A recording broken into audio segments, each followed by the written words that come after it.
আসসালামু আলাইকুম, সবাইকে স্বাগতম জানাচ্ছি ইজি পাঠশালার পক্ষ থেকে। আমি আছি নুসরাত জাহান। আজকে আমরা কেমিস্ট্রি একটা টপিক সম্পর্কে জানবো, চলুন একটু দেখে নিই। আশা করি দেখতেই পাচ্ছেন টপিকটা কি। টপিকটার নাম হচ্ছে আয়নীকরণ শক্তি বা আয়নাইজেশন এনার্জি। একটু আমরা বিস্তারিত জানি।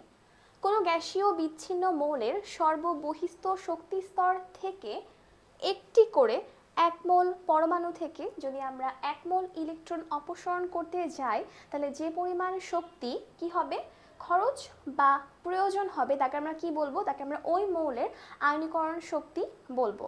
আচ্ছা, সংজ্ঞা আমরা বুঝলাম যে কি হবে, শক্তি প্রয়োজন হবে কি হবে না, শক্তি খরচ হবে কি হবে না। কিন্তু সমস্যাটা দাঁড়ায় তখন যখন আমরা মনে রাখতে পারি না যে আসলে শক্তি খরচ হবে নাকি হবে না, একটা কনফিউশন কাজ করে।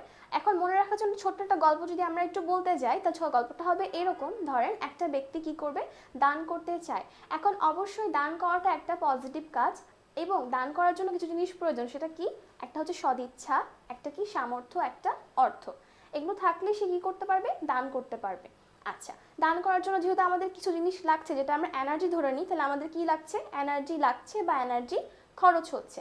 ঠিক তেমনভাবে আয়নীকরণ শক্তি, এখানে শক্তি শব্দটা ইনক্লুডেড। তাহলে আমরা একটু কষ্ট করে মনে রাখবো, দান করতে যেহেতু শক্তি লাগবে, ঠিক সেরকম এখানেও শক্তি লাগবে বা খরচ হবে।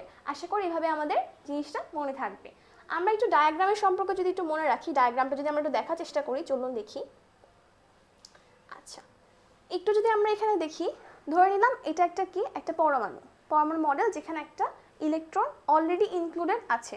আমাদের মেইন টার্গেট হচ্ছে এটা যে আমরা এই 1 মোল পরমাণু থেকে কি করব, 1 মোল ইলেকট্রনটা অপসারণ করব বা বাদ দিব। এখন যেহেতু আমরা এটা করতে যাচ্ছি, তাহলে এটার মেইন উত্তরটা কি? অ্যাকচুয়ালি বন্ধন ভাঙা। জিনিসটা কি দাঁড়াচ্ছে, যে আমি চাচ্ছি এটার আমি বন্ধন ভাঙবো, অর্থাৎ আমি এখানে ইলেকট্রনটা অপসারণ করব, যার কারণে অ্যাজ আ রেজাল্ট আমি এটা পাবো, অর্থাৎ শুধুমাত্র মুক্ত পরমাণুটা পাবো এবং ইলেকট্রনটা বাইরেই থেকে যাচ্ছে। এটুকু আমরা বুঝতে পারলাম। এখন এটা যেহেতু করলাম, অর্থাৎ আমরা বন্ধন ভাঙছি, তাহলে আমাদের মনে রাখতে হবে বন্ধন ভাঙলে কি হয়, এটা তাপহারী বিক্রিয়া হয়। এখন আরেকটা কোশ্চেন, তাপহারী বিক্রিয়া খুব ভালো কথা, তাহলে ΔH এর মান কত? এটা কি পজিটিভ হবে নাকি নেগেটিভ হবে? এটা হচ্ছে আরেকটা সমস্যা অ্যারাইজ করলো। ΔH কি পজিটিভ নাকি নেগেটিভ? প্রথমে বলেছিলাম দান করাটা একটা পজিটিভ কাজ, আর প্লাস কি লাগে, শক্তি লাগে। পজিটিভ বলে দিলাম মানে কি, ইজি অ্যান্সার, ΔH এর মান হবে অবশ্যই পজিটিভ। আশা করি আমরা এটার কোনোদিনও ভুলবো না যে আয়নীকরণ শক্তি ΔH এর মান কি হবে, পজিটিভ হবে।